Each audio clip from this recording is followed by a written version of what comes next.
ఏది చూపించు అని చెప్పి చుట్టుపక్కల వారు వెళ్ళి తన చీరల కింద తీస్తే అప్పటికే సంవత్సరం నుంచి ప్రతి నెల 50,000 చెక్ పంపిస్తున్నాడు. అమ్మా, నీ కొడుకు నెలకు 50,000 పంపిస్తున్నాడమ్మా. ఇది వెళ్ళి బ్యాంకులో ఇస్తే 50,000 కట్టిస్తారు. నీ కొడుకు నిన్ను ప్రేమించి ఇంత డబ్బు పంపిస్తే డబ్బు పంపిస్తలేదంటావా అమ్మా. డబ్బు పంపిస్తున్నది సత్యమే, కానీ ఈమెకు అర్థం కావడం లేదా. ఈమెకు అర్థం కావడం లేదా. దేవుడు మనల్ని ప్రేమిస్తున్నది సత్యమే.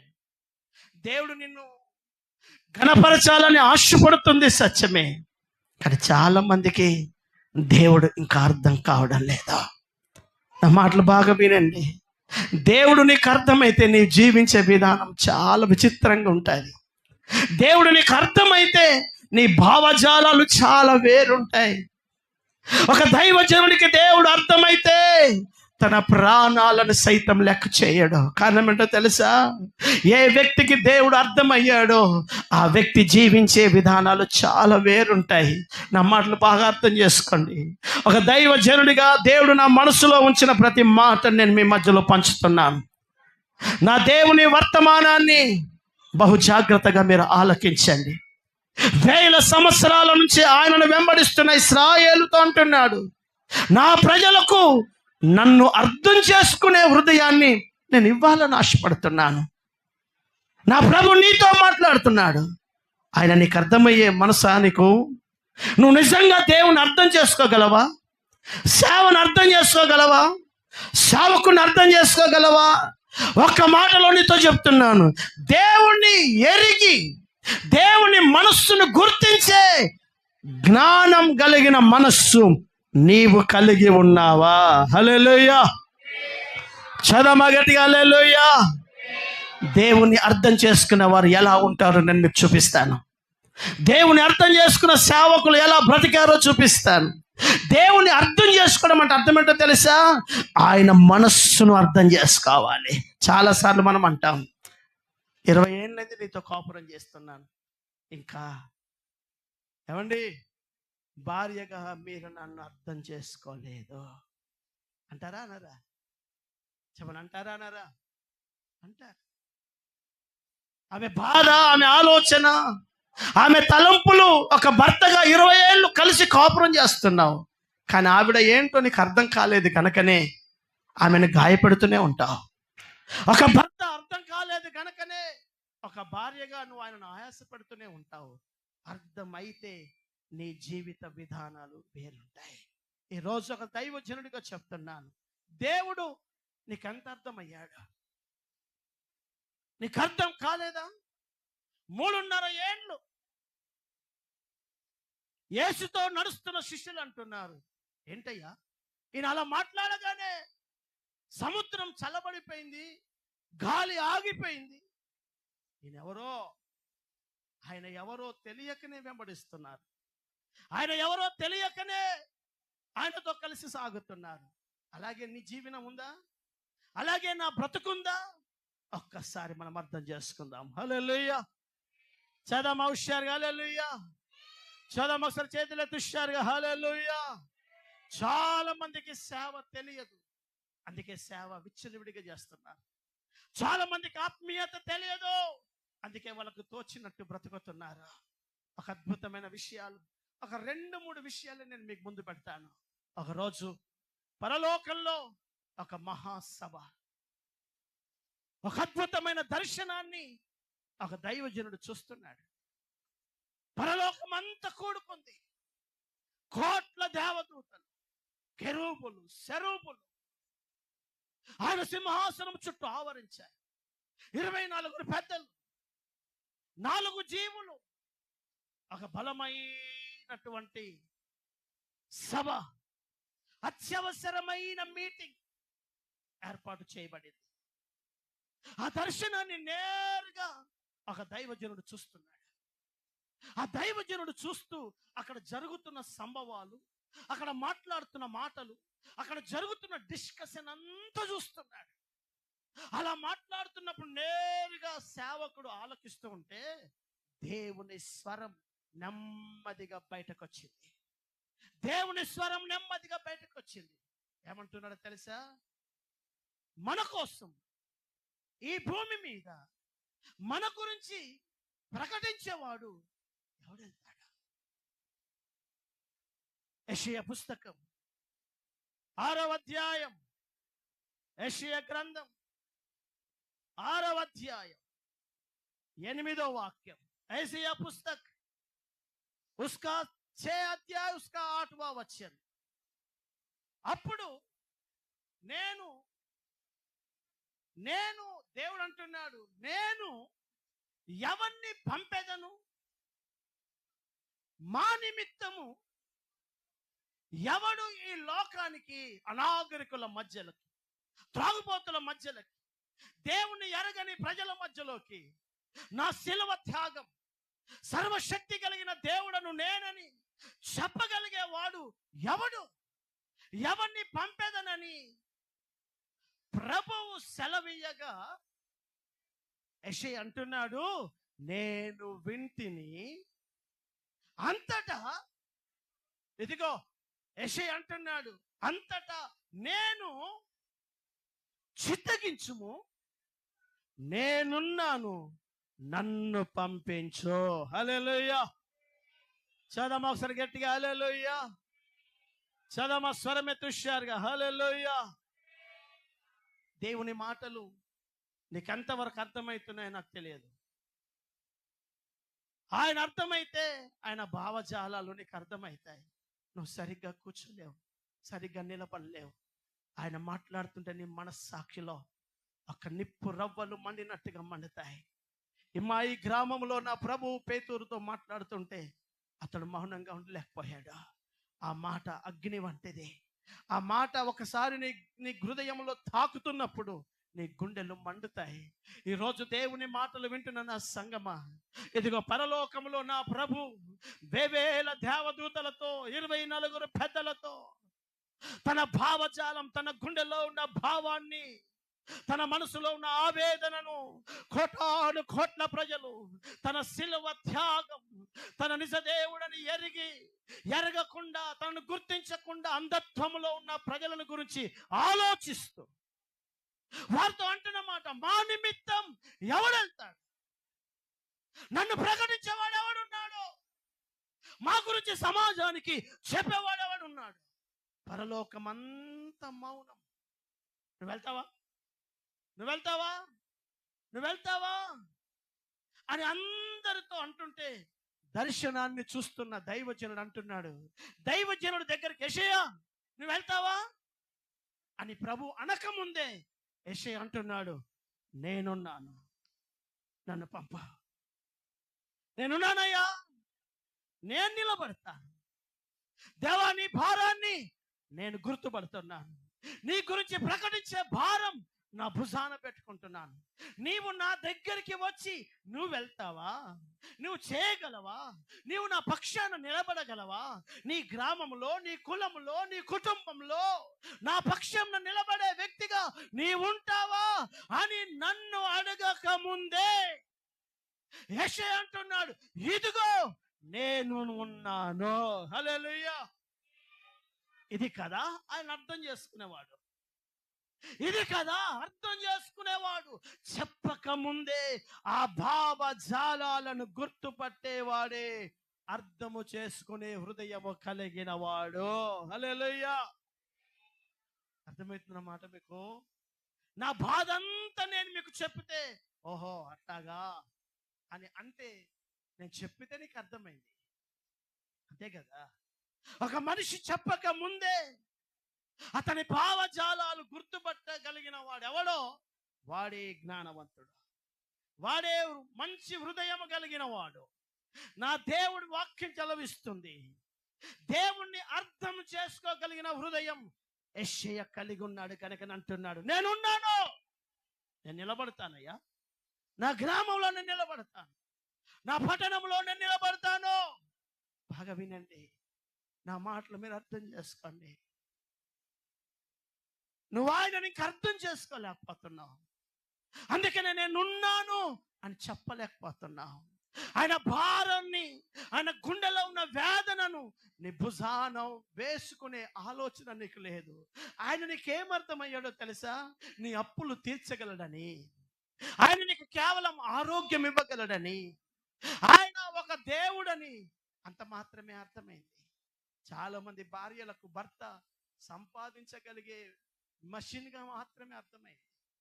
చాలా మంది భర్తలకు వండి పెట్టే భార్యగానే అర్థమైంది. నీకు సరిగ్గా అర్థమైతే నీ భర్త గుండెల్లో ఉన్న వేదన, నీ భార్యల గుండెల్లో ఉన్న ప్రతి ఆలోచనను నువ్వు గుర్తెరిగి ప్రవర్తిస్తావు. హల్లెలూయా.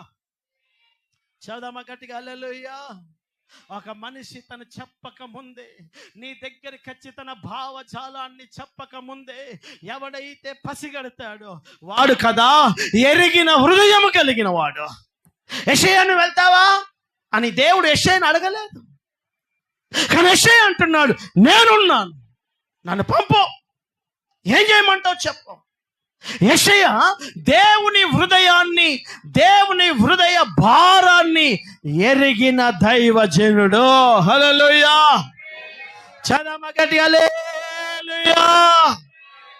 ఒకరోజు ఒక దైవజనుడు ఏలియా తనను చంపడానికి ప్రయత్నిస్తున్న యెజబెలుకు భయపడి బదిరి వృక్షం కింద పడుకున్నాడు. ఏలియా బాగా వినండి, దేవునితో ప్రార్థిస్తున్నాడు, ప్రభువా నన్ను చంపేసాయి, ప్రభువా నన్ను తీసుకెళ్ళు. ఎందుకు? ఇదిగో ఆవిడ నన్ను చంపాలని ప్రయత్నిస్తుంది, నేను దాని చేతిలో చావడం కంటే నేను నీ చేతిలో చావడమే మంచిది, శుభ్రదక్క నన్ను తీసుకో. బాగా వినండి, నన్ను తీసేసుకో. ఏలియా ప్రార్థన చేస్తే దేవుడు ఏలియా దగ్గరికి వచ్చి అంటున్నాడు, ఏలియా ఏం చేస్తున్నావు? ఏలియా నువ్వేం చేస్తున్నావు? బాగా వినండి, అయ్యా యెజబెలు అందరి సేవకులను చంపేసింది. నేను ఈ మాటను చదువుతున్నప్పుడు నా హృదయంలో పరిశుద్ధాత్మ దేవుడు అద్భుతమైన మాటలు నా గుండెల్లో పెడుతూ వచ్చాడు. ఏలియాతో దేవుడు అంటున్నాడు, ఏం చేస్తున్నావు? ఏలియా అంటున్నాడు, యెజబెలు అందరి సేవకులను చంపేసింది, నీ మందిరాలను కూల్చేసింది, నేనొక్కనే మిగిలాను. ఏదట చదమొకసారి అందరు ఎత్తి, నేనొక్కడనే, ఎవరు లేరు కదా, నువ్వు ఒక్కడివే ఉన్నావు కదా, నీకెంత బరువు ఉండాలి, నీకెంత బాధ్యత ఉండాలి. ఇప్పుడు ఆయన అంటాడు, ఎవడు లేరు, నేను ఒక్కనే ఉన్నాను, నన్ను కూడా తీసేసుకో. మరి నీవు కూడా తీసేయబడితే, నీవు కూడా చచ్చిపోతే రేపు సేవేం కావాలి? రేపు నా ప్రజలకు సువార్త ఎవడు చెప్పాలి? నా బలిపీఠాన్ని ఎవడు కట్టాలి? నా సేవను ఎవడు భవిష్యత్తుకు తీసుకెళ్ళాలి? ఎవడు లేడు అంటున్నవు నీవే, నేను కూడా ఉండను అంటున్నది కూడా నీవే. నీ ఊళ్ళో నువ్వే ఉన్నావు, నీ కులంలో నువ్వే ఉన్నావు, కానీ నీకు బాధ్యత లేదా? నువ్వు చాలా విచిత్రంగా ఆలోచిస్తున్నావు.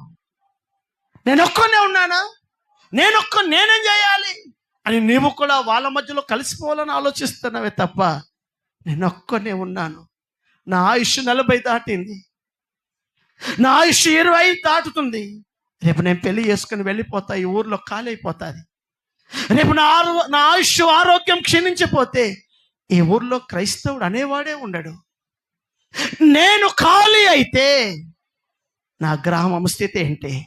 నేను ఖాళీ కాకంటే ముందే నేను పని చెయ్యాలి. హల్లెలూయా. ఇలా కదా ఆలోచించాలి, ఇది కదా చేయాల్సింది.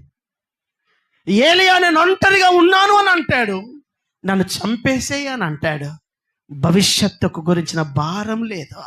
అందుకే ఏలియాతో దేవుడు అంటాడు, ఏలియా నువ్వు ఖాళీ కావాలని ఆశపడుతున్నావు కదా, కానీ నేను నా ప్రజల కోసం ఆలోచించే దేవుడను, నీ స్థానములో ఎలీషాను ప్రవక్తగా అభిషేకించు.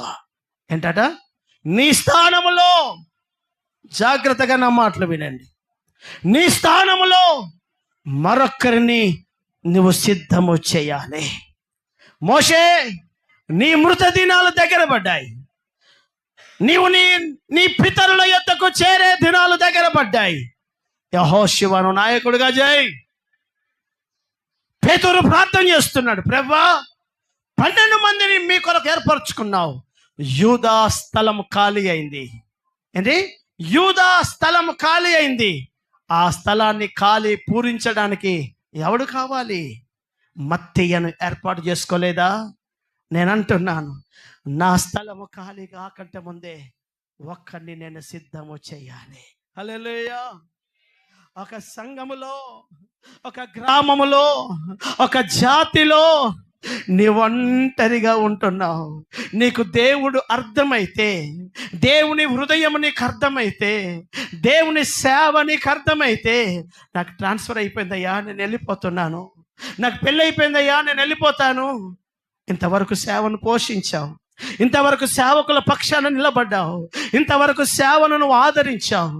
మరి నీ స్థలం ఖాళీ అయిపోతుంది కదా, నువ్వు వెళ్ళిపోతున్నావు కదా, నువ్వు దూరం అయిపోతున్నావు కదా.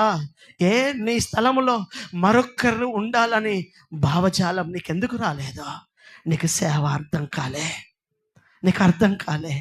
ఇంతవరకు నేను ఎంతో సేవకులకు కష్టపడి సహకరించాను అన్నావు, ఇంతవరకు సేవకులకు ఇంత ముద్దు పెట్టడానికి నువ్వు ప్రయాసపడ్డావు, సేవకుల పక్షాన నిలబడ్డావు.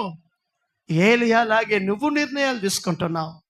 ఏలియా వలే, ప్రభువా నేను ఉండలేనయ్యా, తీసుకో అని అంటున్నావు. సంతోషం, వెళ్ళిపో. మరి నీ స్థలం, నువ్వు పోషించిన పోషణ, నువ్వు నిలబడ్డ ఆదరణ, నీ స్థలం ఖాళీ అయిపోతే సేవ ఆగిపోతుంది కదా, సేవ నిలిచిపోతుంది కదా. ఏలియా మాట్లాడుతున్నట్టుగా అజ్ఞానంగా ఎందుకు ఆలోచిస్తావు? అందుకే దేవుడు అంటున్నాడు, నా ప్రజలు నన్ను అర్థం చేసుకునే హృదయం వారికి కావాలి. హల్లెలూయా. నా ప్రజలకు నేను ఎలాంటి హృదయం ఇవ్వాలని ఆశపడుతున్నానో తెలుసా? నన్ను అర్థం చేసుకునే హృదయం కావాలి. నీ గ్రామంలో, నీ కులం, నీ కుటుంబంలో, నా సంఘ బిడ్డలారా, నీ స్థలము ఖాళీ కానివ్వకు దయచేసి. సంఘములో నీ బాధ్యతలు ఖాళీ కానివ్వకు. ఒక దైవజనుడిగా నా మట్టుకు నేను సేవ చేసి నా ఆయుష్ తీరిన తర్వాత రేపు నేను వెళ్ళిపోతే ఈ దర్శనాన్ని భవిష్యత్తుకి ఎవడు తీసుకెళ్ళాలి? భవిష్యత్తు కాలానికి ఈ భారాన్ని మోసేవాడిని నేను సిద్ధం చేయకపోతే, నాకు ఆ భావజాలాన్ని లేకపోతే, నేను కేవలం నా మట్టుకు నేను బ్రతికి భవిష్యత్తు గురించి దేవుని ప్రణాళికలను అర్థము చేసుకోలేని సేవకుడిగానే మిగిలిపోతాను. అందుకే దేవుడు అంటున్నాడు, ఏలియా నన్ను తీసుకో తీసుకో తీసుకో అంటున్నావు, నీకు బాధ రాగానే వెళ్ళిపోతాను అంటున్నావు. మరి నా మనస్సును అర్థం ఎవడు చేసుకుంటాడు? నీకు బదులుగా ఎలీషాను ప్రవక్తగా నువ్వు సిద్ధము చేయాలి. హల్లెలూయా. నేను మళ్ళీ చెప్తున్నా, నా మాటలు వినండి. మీకు పరిశుద్ధ గ్రంథం చదివితే, దేవుని వర్తమానాల మీద మీకు కనీస జ్ఞానం ఉంటే, నేను చెప్పే మాటలు మీకు చాలా అర్థమవుతాయి. న్యాయాధిపతులు 15 మంది పరిపాలన చేశారు. ఒక న్యాయాధిపతి పరిపాలన చేసినప్పుడు ఆ ఇశ్రాయేలు ప్రజలందరూ క్షేమంగా ఉన్నారు. ఆయన చచ్చిపోయిన తర్వాత మరొక న్యాయాధిపతిని దేవుడు ఇశ్రాయేలు కొరకు సిద్ధం చేయడానికి మధ్యలో 40 ఏళ్ళు, 20 ఏళ్ళు, 10 ఏళ్ళు గ్యాప్ వచ్చింది. బాగా వినండి, బాగా వినండి. ఇమీడియట్లీ సిద్ధం చేయడానికి పర్సన్ లేడు. శాంసన్ చనిపోగానే, యెఫ్తా చనిపోగానే, గిద్యోను చనిపోగానే వెంటనే మరొక్కడు న్యాయాధిపతిగా ప్రమోట్ కాలే. కారణం చూస్తున్నాడు, ఇశ్రాయేలు ప్రజలలో లేడు యోగ్యుడు. అలాంటి వాడు మళ్ళీ సిద్ధం కావడానికి 10 ఏళ్ళు పట్టింది, 20 ఏళ్ళు పట్టింది, కొన్నిసార్లు 80 ఏళ్ళు పట్టింది. ఆ కాలంలో ఇశ్రాయేలు ప్రజలు ఎన్ని సమస్యలు ఎదుర్కోవాల్సి వచ్చిందో. కారణం ఏంటో తెలుసా? ఇమ్మీడియట్లీ ఆ స్థానాన్ని భర్తీ చేయగలిగిన వాడు లేకపోవడం. బాగా వినండి. దేవుణ్ణి అర్థం చేసుకునే సేవకుడిగా నేను ఉండాలి. ఆయన నన్ను ఆల్రెడీ అర్థం చేసుకున్నాడు గనకనే నా కొరకు రక్తం కార్చాడు. ఆయన నన్ను అర్థం చేసుకున్నాడు గనకనే నిజ రాజ్యంలో నన్ను ఉంచడానికి ఆయన ప్రేమించి నన్ను ఆశీర్వదించాడు. ఇప్పుడు ప్రశ్న, నీవు నేనే ఆయనను అర్థం చేసుకునే హృదయములోకి మనము రావాలి. హల్లెలూయా. చదమ గట్టిగా హల్లెలూయా. హల్లెలూయా. చదమ హుషారుగా హల్లెలూయా. ఈరోజు ఒక యెషయాలాగా ఆయన భారాన్ని అర్థం చేసుకునేవాడు కావాలి. నువ్వు వెళ్ళిపోతే నీ స్థానంలో ఎవరు రావాలి? ఖాళీ అయిపోతే పనాగిపోతుంది. సంఘాన్ని పోషించే నీవు వెళ్ళిపోతే పోషించేవాడు మళ్ళీ ఒకడు దొరికేంత వరకు సంఘములో పోరాటాలు ఉంటాయి, ఆకలి దప్పికలు ఉంటాయి. సేవకుడితో తిరిగే, సేవకుడికి సహకారంగా ఉండే నీవు దూరం అవుతున్నప్పుడు ఆ స్థానంలో మరొక్కడు భర్తీ కావడానికి కొంత సమయం పడుతుంది. అప్పటి వరకు సేవ ఆగిపోతుంది. అందుకే దేవుని వాక్యం ద్వారా ఒక దైవజనుడిగా నేను మిమ్మల్ని హెచ్చరిస్తున్నాను. సంగమా, నీకు ఆయన అర్థమైతే నీ గ్రామంలో ఉన్న నీవు, కులంలో ఉన్న నీవు, మందిరంలో ఉన్న నీవు నీ బాధ్యతను సరిగ్గా నెరవేరుస్తావు. నా జీవితం ముగించే లోపే నాలాంటి వారిని అనేకులను పెట్టాలి, స్థిరపరచాలి అని ఆశ నీకుంటుంది.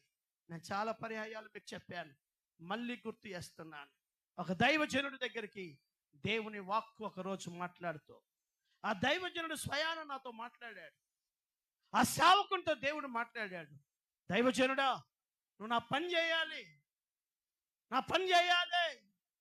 ప్రభా, నేను ఎలాగో పని చేయాలో నాకు తెలియదు, నాకు చదువు సరిగ్గా లేదు అని అంటే దేవుడు అన్నాడట, రేపటి దినం సముద్రపు ఒడ్డుకు వెళ్ళు, నేను నీకు ఒక విషయాన్ని చూపిస్తాను అని అన్నాడు.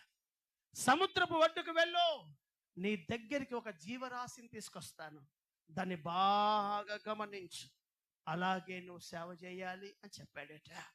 ఉదయం లేచి సముద్రపు యొక్క బీచ్ వెళ్ళి ఒంటరిగా ఆ రాళ్ళ మధ్యలో కూర్చొని ఈ దేవుడు ఏం చూపిస్తాడా అని చూస్తుంటే సముద్రంలో నుంచి ఒక పీత, ఎండ్రిక్కాయ, ఏంటి చెప్పండి, ఏంటి అంత లావుగా ఉన్న ఒక ఎండ్రిక్కాయ బయటకు వచ్చింది. ఆయన చూస్తున్నాడు.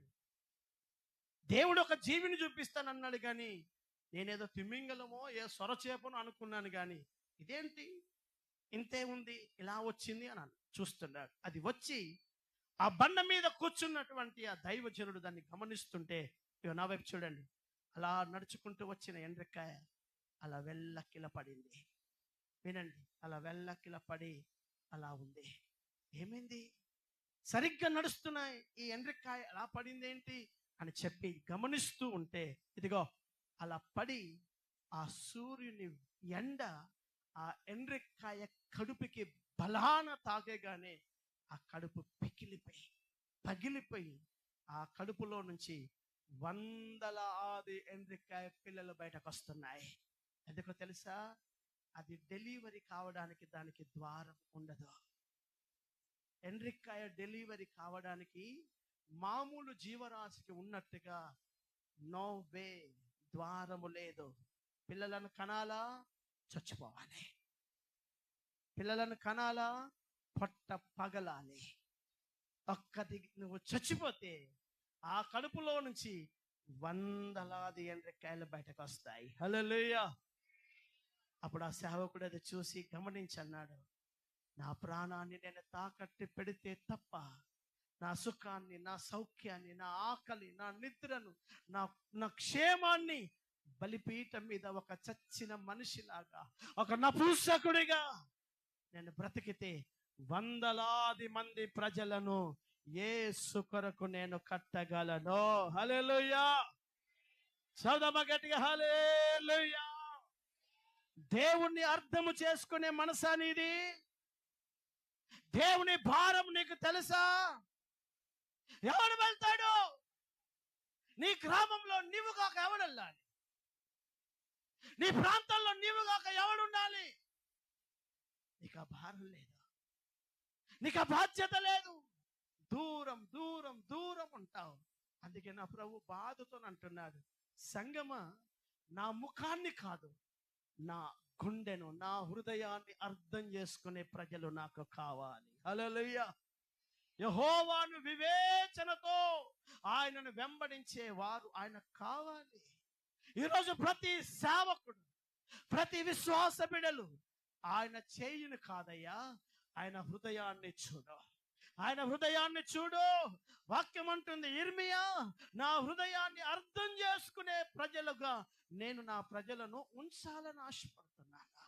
ఈరోజు ఎలీషా, ఏలియా, అబ్రహాం, ఇస్సాకు, యాకోబులు దేవుని కొరకు బ్రతకడానికి గల ముఖ్య కారణం దేవుణ్ణి వారు సరిగ్గా అర్థం చేసుకున్నారు. చాలా మందికి ఆయన అర్థం కాలేదు కనుకనే ఆరాధనలు విడిచిపెట్టి తిరుగుతారు.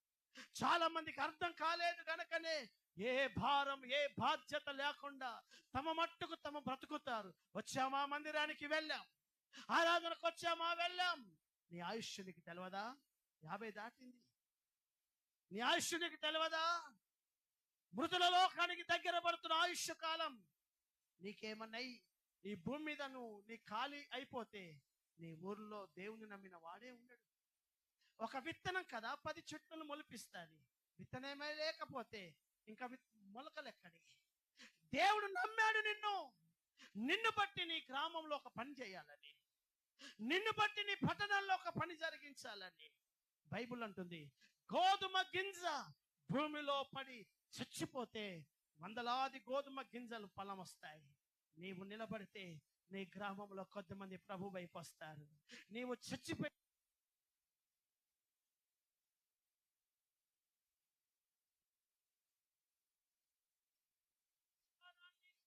భర్తీ చేయగలిగిన వాడిని నువ్వు సిద్ధం చేయాలి.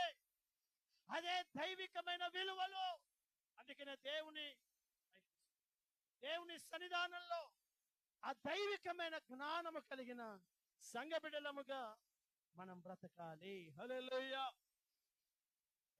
హల్లెలూయా. చదవం ఒకసారి చేతులెత్తి గట్టిగా హల్లెలూయా, హల్లెలూయా. నన్ను అర్థం చేసుకునే హృదయాన్ని నేను నా ప్రజలకు ఇస్తానన్నాడు. ఈరోజు అట్టి హృదయం మనందరికి దేవుడు కలగ చేయునుగాక. నువ్వు కాకపోతే ఇంకెవరు నిలబడాలి? నా వైపు ఆలోచించాను. ప్రభా, నాకు బాధ ఉంది, వాస్తవమే. నాకు చాలా కష్టమవుతుంది, వాస్తవమే. కానీ నేను నిలబడకపోతే రేపు ఊరు పాడైతుంది. నేను నిలబడకపోతే నిలబడేవాడు ఎవరు లేడు. అందుకే నీ హృదయాన్ని, భారాన్ని నేను అర్థం చేసుకున్న సేవకుడిగా, విశ్వాసిగా, సంఘముగా, ఇదిగో నేనున్నాను, నన్ను వాడుకో, నన్ను వాడుకో. భారం నా మీద మోపు, బాధ్యతలు నా మీద మోపు. ఏం చేయమంటా? ఆర్థికంగా సహకరించాలా? ప్రార్థనలో పోరాడాలా? పరిచయలో తిరగాలా? నీకు ఏమర్థమైంది సేవ గురించి? దేవుని హృదయం నీకు ఏమర్థమైంది? ఆదివారం వస్తున్నావు ఆరాధనకి, ప్రార్థన చేయించుకుంటున్నావు, ఏదో నీకు తోచిన కానుక పెట్టెలో వేస్తున్నావు, వెళ్ళిపోతున్నావు. బాగా వినండి. ఎదిగిన కుమారుడు, మా భోజనం చేసావా అని అడిగి గంజులో అన్నం తిని ఇంకా వెనక తమ్ముళ్ళు, చెల్లెళ్ళు, తల్లి, తండ్రి ఉన్నారన్న బాధ కూడా ఆలోచించకుండా గంజంత గిన్నంత ఖాళీ చేసి వెళ్ళి ఓ అని పండుకునేవాడిని కన్న తల్లి కూడా అంటది, రేయ్ నీకు బాధ్యతలు ఎప్పుడు వస్తాయిరా? చెట్టంత ఎదిగావు కానీ నీకు భారం లేదు. తల్లి, తండ్రి ఎవరైనా తిన్నారా లేరా? ఏమి లేదు. మీ నాన్న అలా కష్టపడుతుంటే నువ్వు జులాయి తిరుగుతున్నావు. మీ తల్లి అంత కష్టపడి, మీ తండ్రి అంత కష్టపడుతుంటే నువ్వు ఎగ్జామ్ ఫీజు అనుకుంటూ వసూళ్లు చేసుకుంటూ పబ్బులకు కబ్బులకు తిరుగుతున్నావు. భారము, బాధ్యత లేని పిల్లలు బట్టి ఒక తండ్రి, తల్లి ఎలా వేదన పడతారో దేవుని సంఘమా, దేవుణ్ణి అర్థం చేసుకోలేని సంఘాన్ని బట్టి నా దేవుడు కూడా అలాగే వేధిస్తాడు, వేదన పడతాడు. అందుకే అంటున్నాడు, నన్ను అర్థం చేసుకునే మనస్సు కడవరి దినాలలో దేవుని అర్థం చేసుకునే ప్రజలముగా నా ప్రభు మనలను మార్చాలి. హల్లెలూయా. చదమా హుషారుగా హల్లెలూయా, హల్లెలూయా. ఆయనను గురించిన జ్ఞానం మనకు లేకపోతే కష్టం. అందుకే దేవుని వాక్యం అంటుంది, దానియేలు పుస్తకం చదువుతారు ఒకసారి. దానియేలు గ్రంథం 11వ అధ్యాయం 32వ వాక్యం.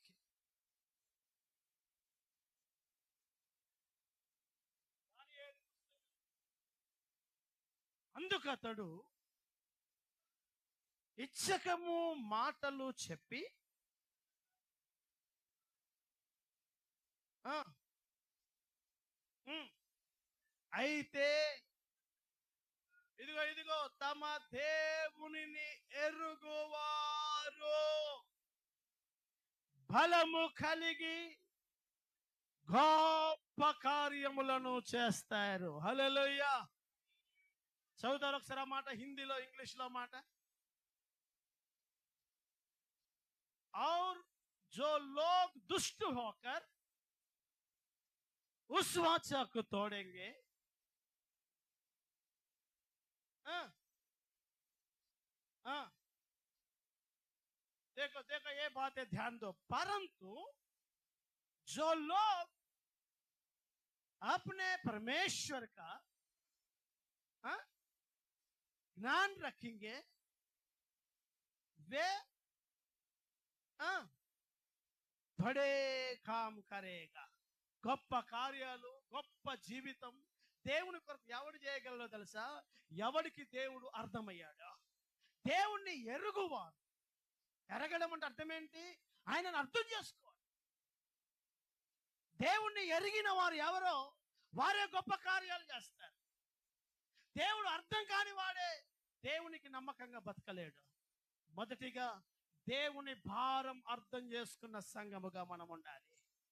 సేవా భారాన్ని, సేవా బాధ్యతను నువ్వు అర్థం చేసుకునే విశ్వాసిగా దేవుని హృదయంలో ఉన్న భారాన్ని మనం అర్థం చేసుకునే సంఘముగా ఉండాలి. హల్లెలూయా.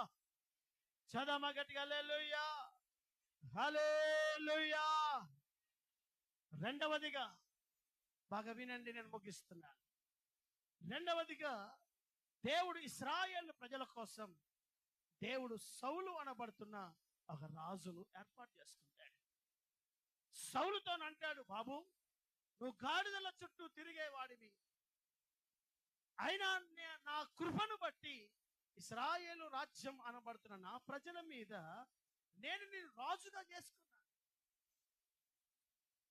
నీకు అలాంటి అర్హతలు ఏమి లేకపోయినా నేను నిన్ను రాజుగా చేశాను. అయితే నా ప్రజలను నమ్మకంగా, క్రమంగా, చక్కగా పరిపాలన చెయ్యి అని చెప్పాడు. కానీ ఈ సౌలు దేవుని యొక్క మాటను పెడచెవిన పెట్టి, దేవుని మాటను లెక్క చేయకుండా, దేవుని ఆజ్ఞలను అసలు బేఖాతరు చేస్తూ, తనకు తోచినట్టు, తనకు నచ్చినట్టు బ్రతుకుతున్నాడు. నా వైపు చూడండి. నా జ్ఞానం, నా చదువు, నా స్కిల్స్తో ప్రభు నన్ను సేవకు పిలవలేదు. ఆయన కటాక్షం, ఆయన దయ, ఆయన నన్ను నమ్మి నాకు సేవ అనే బాధ్యతనిచ్చారు. హల్లెలూయా.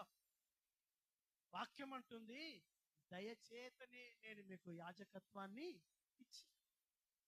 సేవకులైన ప్రతివాడు ఏదో బాగా పెద్దోళ్ళని కాదో, కటాక్షంతో సేవించారు. అంతే అంతే, పెద్దగా విశేషమేమి లేదు. అయితే బాగా వినండి. ఎన్నిక లేని నన్ను నువ్వు నమ్మావు, గొప్ప విద్యలు లేని నన్ను నువ్వు నమ్మి వందలాది ప్రజలను, చదువుకున్న వారిని, ఉద్యోగస్తులను, వారి చేతి కింద వందలాది మంది స్టూడెంట్స్ కి మంచి చెడు చెప్పేవారిని, వారిని నా చేతికి అప్పగించావే. నేను క్రమంగా పనిచేయాలి. హల్లెలూయా. నేను న్యాయంగా పనిచేయాలి, బాధ్యతగా పనిచేయాలి, ఆ బాధ్యతను ఎరిగి పనిచేయాలి. ఈరోజు చాలా మందికి దేవుడు ప్రేమించి రాచరికం అంటే, నాయకత్వం అంటే సేవ నా దేవుడు ఇస్తే వారికి తోచినట్టు, వారికి నచ్చినట్టు, వారికి ఇష్టం ఉన్నట్టు. మందిరం ఫీట్ పెరగలేదు, ఇల్లు మాత్రం 50 ఫీట్లు పెరిగి, ఇల్లు 50 ఫీట్లు పెరిగింది, మందిరం ఫీటు కూడా పెరగలేదు. మందిరం షీట్ కూడా మారలేదు, 20 ఏళ్ళైంది. కానీ ఇల్లు స్లాబ్ల మీద స్లాబులు పోయింది. ఇదే కదా దరిద్రం. వాడికి సేవ అర్థమైతే అలా చేయడు. ఒక దైవజనుడిగా నన్ను నమ్మాడు. దేవుడు అంటున్నాడు, సౌలును నమ్మాడు దేవుడు, తన ప్రజలందరి మీద నాయకుడిగా పెట్టాడు. కానీ సౌలు సరిగ్గా లేడు. అద్భుతం చెప్తున్నాను వినండి. ఒకరోజు సమూయేలు ప్రార్థిస్తున్నాడు. సమూయేలు ప్రార్థన చేస్తుంటే దేవుడు సమూయేలుతో మాట్లాడుతున్నాడు. చదువుతారా? సమూయేలు మొదటి పుస్తకం 15వ అధ్యాయం. సమూయేలు पहला पुस्तक उसका 15 अध्याय 10वां वचन. సమూయేలు మొదటి గ్రంథం 15వ అధ్యాయం 10వ వాక్యం. అప్పుడు యెహోవా వాక్కు సమూయేలునకు ప్రత్యక్షమై, ఇదిగో నా వైపు చూడండి. సమూయేలుతో దేవుడు మాట్లాడుతున్నాడు. సమూయేలు కొరకు లేదు మాట, సమూయేలు సేవ కొరకు లేదు మాట, సమూయేలు పిల్లల కొరకు లేదు మాట. మరి సమూయేలుకి ఏం చెప్తున్నావు నువ్వు? సమూయేలుతో అప్పుడు యెహోవా వాక్కు సమూయేలుకు ప్రత్యక్షమై ఇలాగు సెలవిచ్చింది, సౌలు నన్ను అనుసరించక వెనక తీసి నా ఆజ్ఞలను గైకొనకపోయెను కనుక అతనిని నాయకుడిగా నియమించినందుకు నేను బాధపడుతున్నాను. నేను పశ్చాత్తాపడుతున్నాను. కూర్చో. బాధపడుతున్నాను నేను. ఇదిగో నా వైపు చూడండి. చాలా సార్లు మనకేమైనా బాధ అనిపిస్తే మనకు ప్రియమైన వారి దగ్గరికి వెళ్ళి చెప్పుకుంటాం కదా, తమ్ముడు అక్క నన్ను అర్థం చేసుకుంటలేదు. అమ్మ దగ్గరికి వెళ్ళి భార్య బిడ్డ చెప్పుకుంటది, అమ్మా మీ అల్లుడు నన్ను అర్థం చేసుకుంటలేదు. తన బాధను తనకు ప్రియమైన వారికి చెప్పుకుంటారు. ఇప్పుడు దేవుడు నియమించిన సౌలు సరిగ్గా పనిచేయకపోతే సమూయేలు దగ్గరికి అంటున్నాడు, సమూయేల్ నాకు చాలా బాధ ఉందయ్యా, నాకు చాలా బాధ అనిపిస్తుంది. దేనికి ప్రభువా?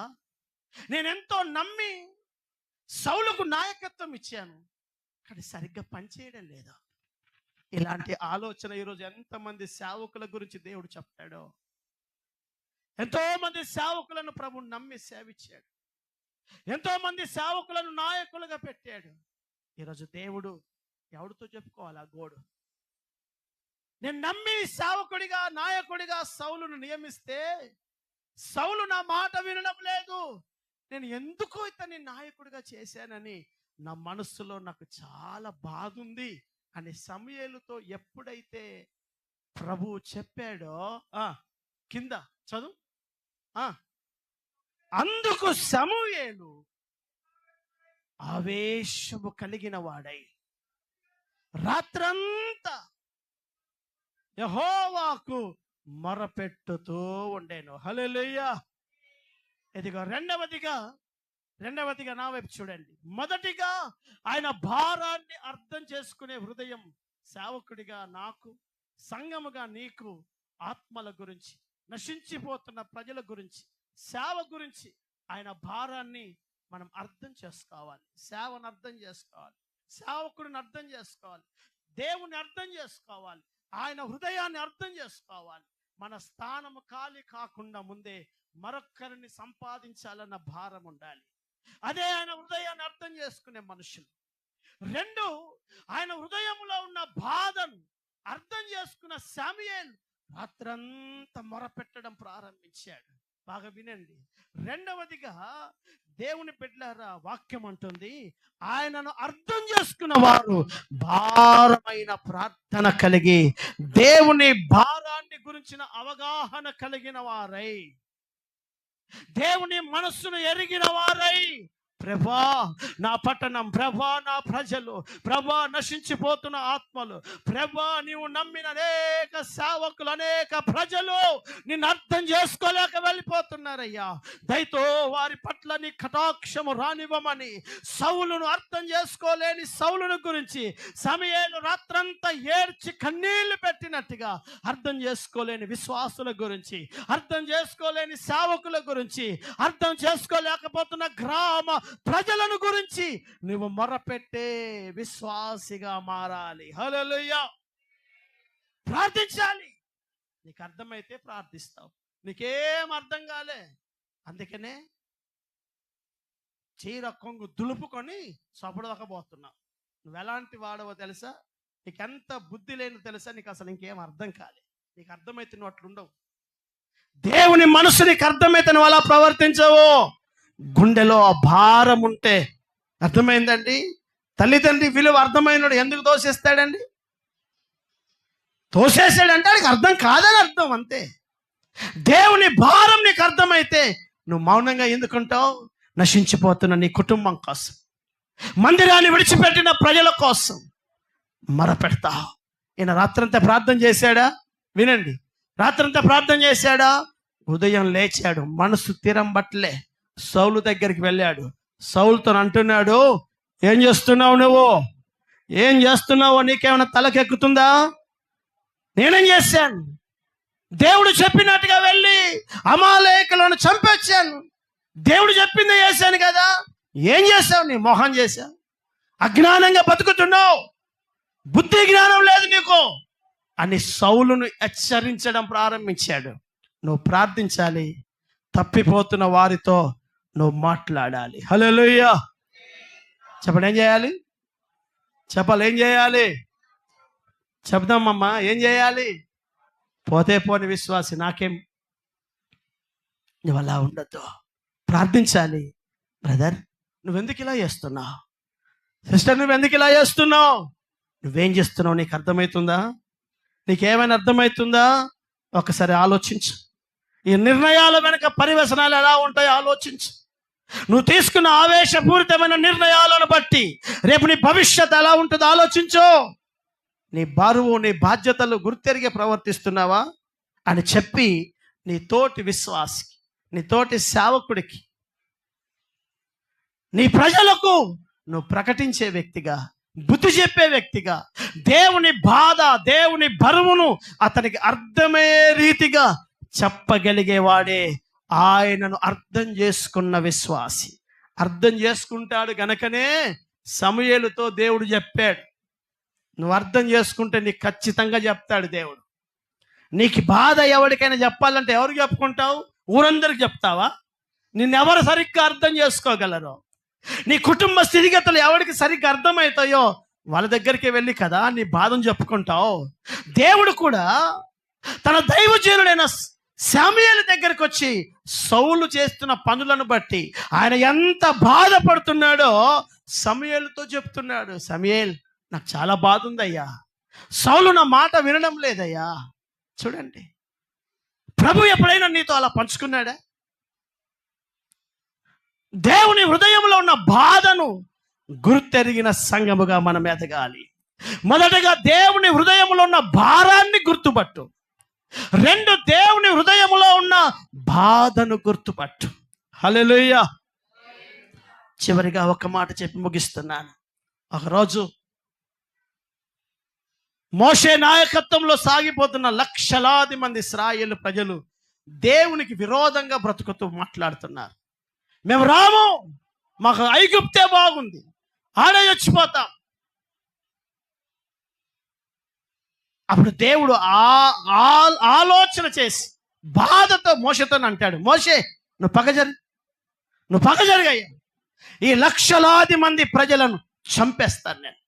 చంపి నీ కడుపులో నుంచి, నీ గర్భములో నుంచి మళ్ళీ సంతానాన్ని కని ఆ దేశానికి నేను తీసుకెళ్తాను, నువ్వు మౌనంగా ఉండు, పక్క జరుగు అని మోషేతోనంటే మోషే ఏమంటాడు తెలుసా? నా మాట వినండి అయ్యా, నీ ప్రజలు ఐగుప్తులో నుంచి పాలు తేనెలు ప్రవహించు దేశానికి నడిపించడానికి నన్ను పంపాడు అని నేను చెప్పాను అందరికీ. నేను చెప్పాను తెలుసా? దేవుడు పంపాడు, దేవుడు మాకు ఒక వాగ్దానం ఇచ్చాడు. ఆ వాగ్దానంలోకి మమ్మల్ని నడిపించడానికి మోషే అనే సేవకుడు వచ్చాడని నేను అందరికీ చెప్పాను. నేను చెప్తూ ఉంటే ఐగుప్తు సమాజం అంతా విన్నది. నువ్వు ఈ అరణ్యంలో చంపేసావు అనుకో, వాళ్ళు ఏమంటారో తెలుసా? వీళ్ళ దేవుడు కానాను అనబడుతున్న వాగ్దానానికి తీసుకెళ్తానని తీసుకెళ్ళి మధ్యలోనే చంపేశాడు అని అంటారు. నీ నామానికి అవమానం వస్తాదే. నా మాట అర్థం చేసుకో ప్రభువా. దేవుడికే జ్ఞానం నేర్పుతున్నాడు ఈ మనిషి. అందుకే బైబిల్ ఏమంటుంది తెలుసా? కొరింథీ పుస్తకం, 1 కొరింథీలకు రాసిన పుస్తకం 2వ అధ్యాయం 16వ వాక్యం, రోమా పుస్తకం 11వ అధ్యాయం 34వ వాక్యం. దయచేసి త్వరగా చదవండి. ప్రభు మనస్సును ఎరిగి ఆయనకు బోధింపగలవాడు ఎవడు? ఏందట? ప్రభు మనస్సును ఎరిగి. అయ్యా నువ్వు అలా కోపగించకు, నువ్వు అలా ఆవేశపడితే రేపు నింద వస్తుంది, అవమానం వస్తుంది, నీ పేరు చెడిపోతుంది, ప్రజల మధ్యలో నీ పేరు నిందల పాలవుతుంది అని దేవుని మనస్సును ఎరిగి ఆయనతో మాట్లాడేవాడు కావాలి. హల్లెలూయా. ఈ మాట ఎంత అద్భుతమైన మాట అండి. మనకెప్పుడు ఇదే తెలుసు, నన్ను ఎవ్వరు అర్థం చేసుకుంటలేరు అని చెప్పండి మళ్ళీ ఒకసారి. నన్ను ఎవ్వరు, నువ్వు అర్థం చేసుకో మొదట అందరినీ, తర్వాత నిన్ను అందరు అర్థం చేసుకుంటారు. మొదట నువ్వు అర్థం చేసుకో. నువ్వు ఎలాంటి వాడు అంటే నువ్వెవ్వరిని అర్థం చేసుకో, నిన్నందరూ అర్థం చేసుకోవాలి. నీ అంత పెద్ద చరిత్ర ఉంది ఇది. నువ్వు మొదట అందరిని అర్థం చేసుకో, అప్పుడు నీకు అందరు అర్థమవుతారు. హల్లెలూయా. చదవము హుషారుగా హల్లెలూయా. దేవుడు అంటున్నాడు, దైవజనుడైన పౌలు అంటున్నాడు, యెహోవా నీ మనస్సును ఎరిగి నీకు బోధించువాడు ఎవడో. చదువుతావా రోమా పుస్తకం త్వరగా 11వ అధ్యాయం 34. ప్రభు మనస్సును ఎరిగిన వాడు ఎవడో, ఆయనకు ఆలోచన చెప్పిన వాడు ఎవడో. దయచేసి నా మాటలు వినండి, జాగ్రత్త. నేను ముగిస్తున్నాను, వినండి. ఇదిగో ఆయన హృదయాన్ని అర్థం చేసుకున్న వాళ్ళు ఎవరో తెలుసా? హృదయ భారాన్ని అర్థం చేసుకుంటారు. 2, ఆయన హృదయ బాధను అర్థం చేసుకుంటారు. 3, ఆయనకు ఎక్కడ అవమానము జరుగుతాదో అన్న ఆలోచన ఉంటుంది. ఏంది? నన్ను బట్టి, నా సేవను బట్టి, నా జీవితాన్ని బట్టి మోషే అంటున్నాడు, ఇదిగో నా వైపు చూడండి. మోషే అంటున్నాడు, ప్రభువా అందరికి ఏమని తెలిసింది? వీరు నీ బిడ్డలని తెలిసింది. అందరికి ఏమని తెలిసింది? నువ్వు వీరికి వాగ్దానంలోకి నడిపిస్తామని తెలిసింది. నువ్వు కోపంతో వీరిని మార్గ మధ్యలోనే చంపేస్తే అందరు ఏమంటారో తెలుసా? వీరి దేవుడు వీళ్ళను కానానుకు చేర్చక మధ్యలోనే చంపేశాడంటారు. నీ నామానికి నిందొస్తుంది. ఒకసారి ఆలోచించు, నా వైపు చూడండి. నువ్వు ప్రజల మధ్యలో ఎదిగో అందరి మధ్యలో, ప్రజల మధ్యలో తంబాకు నలుసుకుంటూ పెడుతుంటే దేవునికి అవమానం వస్తుందని నీకు ఎప్పుడు అర్థం కాలే? కారణం నువ్వు దేవుని నమ్మావని ఊరందరూ తెలుసు కదా. మీ దేవుడు గొప్పలని నువ్వే చెప్పావు కదా. మా దేవుడు మమ్మల్ని ఆశీర్వదిస్తాడని నువ్వే కదా చెప్పావు. అదే చెప్పిన నువ్వు చేసే ప్రతి పని, తాగి రోడ్డు మీద నిలబడుతున్నావు, స్టైల్గా సిగరెట్ తాగుతున్నావు, నీ ఇంట్లో డిజే సాంగ్స్ బయటకు వస్తున్నాయి, తాగి అన్నా స్తోత్రం అన్న స్తోత్రం స్తోత్రం స్తోత్రం. నేను ఒక ఇంటికి వెళ్ళాను, ఆ మనిషి మంచి డిచ్లో ఉన్నాడు. స్తోత్రం. ఏయ్ అలా కొడుకు, పాస్టర్ గారిని తీసుకెళ్ళి ఇప్పుడే, కారు ఉందా బయట? ఉంది నాన్న, తీసుకెళ్ళి 2 మంచి జతలు బట్టలు కొని అని అన్నాడు. ఇంకా నిస దిగలే, 10 ఏళ్ళు అని చెప్పి. ఎన్ని ఏళ్ళు అయింది? 10 ఏళ్ళు అయింది. హల్లెలూయా, చదువుదా గట్టిగా హల్లెలూయా. అదే అర్థమైంది ఆయనకి. ఒక్క మాట ఆలోచించు. ఇదిగో అందరికీ తెలుసులే నీ కూడా సేవకుడనని. నేను ఎక్కడైనా తప్పుడు అడిగేస్తే ఆయన పేరు అవమానం వస్తుంది.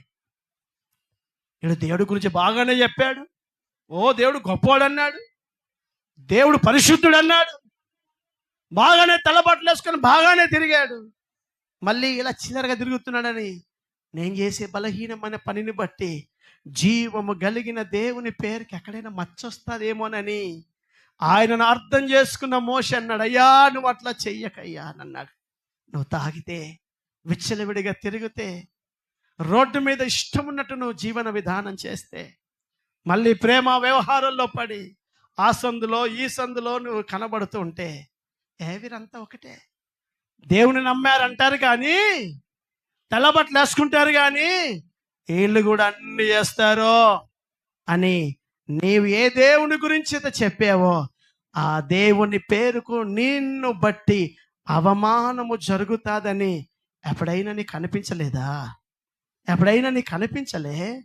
నీ హృదయంకు ఎప్పుడు ఆ భావన రాలే? నా ఇష్టం అని తిరిగావు. అయితే సహోదరుడా, నువ్వు తిరిగిన తిరుగుడును బట్టి నువ్వు వెళ్ళిన మందిరానికి మచ్చొచ్చింది. నువ్వు తిరిగిన తిరుగుడును బట్టి అనేకులు రేపు ప్రభు దగ్గరికి రాకుండా నీ గ్రామంలో నీ చెడిపోయిన సాక్ష్యాన్ని బట్టి నీ దేవుని నామం నిందల పాలైంది. ఎవడు ఆయనను అర్థం చేసుకుంటాడో, ఎవడికి యెహోవా హృదయం అర్థమైందో ఎక్కడ ఆయన నామానికి నింద రానివ్వడో. హల్లెలూయా, చదమగటి హల్లెలూయా. ఆయనను అర్థం చేసుకునే మనసు మాకు కావాలి. అందుకే దానియేలు అంటున్నాడు, యెహోవా నిన్ను ఎరుగువారు ఘనమైన కార్యాలు చేస్తారు. ఎవడు కార్యాలు చేస్తాడు? కీర్తనకారుడు అంటాడు, పశుప్రాయులకు ఆయన కార్యాలు అర్థము కావు. ఎవడికి అర్థం కాలేదో వాడిని బైబిల్ చెప్తుంది, వాడు పశుప్రాయుడు. మనిషి కాదాడు, మనిషి కాదు.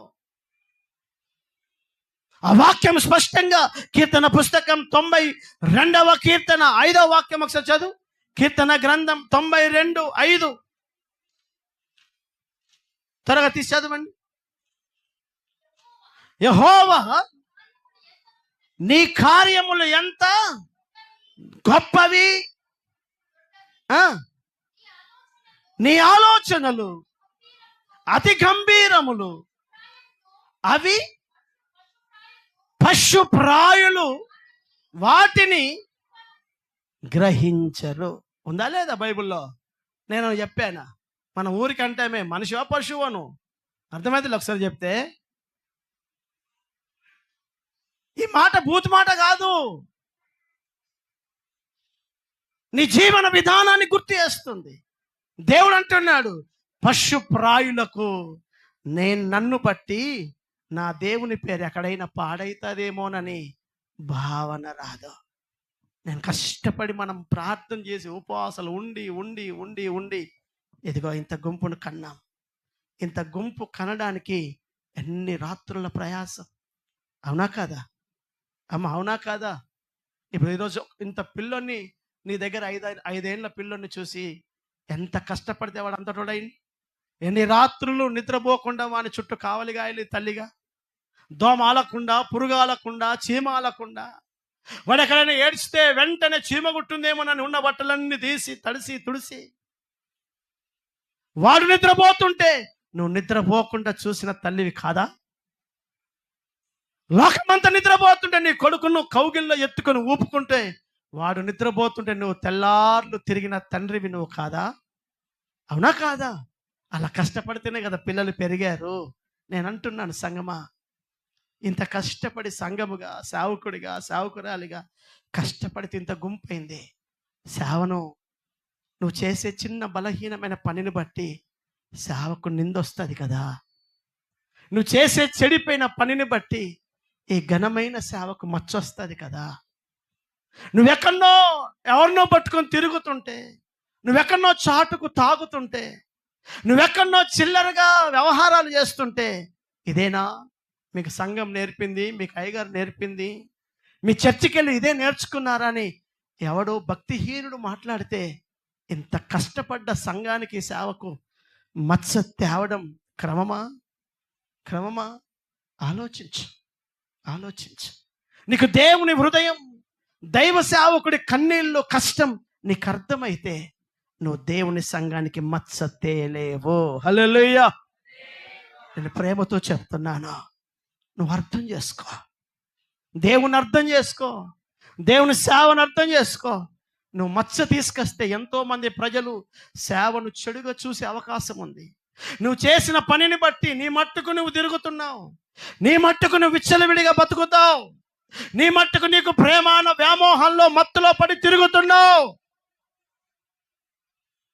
నిన్ను బట్టి నీ కుటుంబానికి మచ్చ వస్తుంది. పరిశుద్ధులైన దేవునికి కన్నీళ్లతో కష్టంతో కడుతున్న సంఘానికి మచ్చ వస్తుంది సుమా. ఆ నింద తేవడానికి నువ్వే కారకుడు అవుతావు. అనేక ప్రజలు ఆగిపోవడానికి, సేవను దూషించడానికి నువ్వు కారకుడు అవుతావు. దయచేసి చేతులు జోడించి చెప్తున్నాను, నువ్వు ఆయన అర్థం చేసుకో, సంఘాన్ని అర్థం చేసుకో. ప్రయాసముతో జరిగే పరిచర్యలో ఆయన హృదయమును ఎరిగి ఆయనకు నింద రాకుండా మనం బ్రతకాలి. హల్లెలూయా. ఆయన సంఘానికి, ఆయన పరిచర్యకు, ఆయన సేవకులకు నింద లేకుండా బ్రతకాలి. ఇదే ఆయనను అర్థం చేసుకునే హృదయము కలిగిన వారు చేసే జీవన విధానం. నా బైబుల్ చెప్తుంది, నా ప్రజలకు యెహోవాను ఆ ఎరుగు హృదయమును నేను ఇస్తానంటున్నాడు. నిజంగా నీకు ఆ హృదయం ఉందా? అయితే నా దేవుడు ఆ హృదయాన్ని విస్తరింప చేసుకో, భారంతో నింపుకో, బాధ్యతతో ప్రార్థించు, బాధ్యతతో మాట్లాడు, నింద రాకుండా చూసుకో. వాక్యం అంటుంది, మనం ఆయనను అర్థం చేసుకున్న సమూయేలు వలె, ఆయన హృదయాన్ని అర్థం చేసుకున్న ఒక యెషయా వలె, ఆయనను అర్థం చేసుకున్న ఒక మోషే వలె మనం ఈ తరంలో బ్రతకాలి. నా మట్టుకు నేను బతికితే ఎవడేమన్నా కూడా నాకేంది, ఎవరు ఏమంటే నాకేంది. ఈరోజు సోషల్ మీడియాలో పాస్టర్ల గురించి తమాషా కథలు చెప్తూ ఉంటే, సేవకుడా నీవు ఆలోచించాలి కదా, నన్ను బట్టి దేవుని పేరు పాడవుతుందనని, నేను ఎలా బతుకుతున్నాను అని చూసుకోవాల్సిన భారం నీకు ఉండాలా వద్దా? నీకు లేకుండా ఎవడేమనుకుంటే నాకేంది, ఓ ఇంకా వ్యూస్ వస్తున్నాయి, ఇలాగే బతుకుదాం అని చెప్పి ఇంత కుక్క బతికినట్టుగా ఇంత తిండి కొరకు బతికితే అదేం బ్రతుకు, అదేం బ్రతుకు? ఆలోచించు. మనమైనా నీవైనా ఆయనను అర్థం చేసుకునే హృదయం కలిగిన సంఘముగా నా దేవుడు మనలను సిద్ధము చేయునుగాక. చెబుదామా ఆమేన్. దేవుడు అలాగూ మనల్ని నడిపించునుగాక. దయచేసి లేచి నిలబడదాం.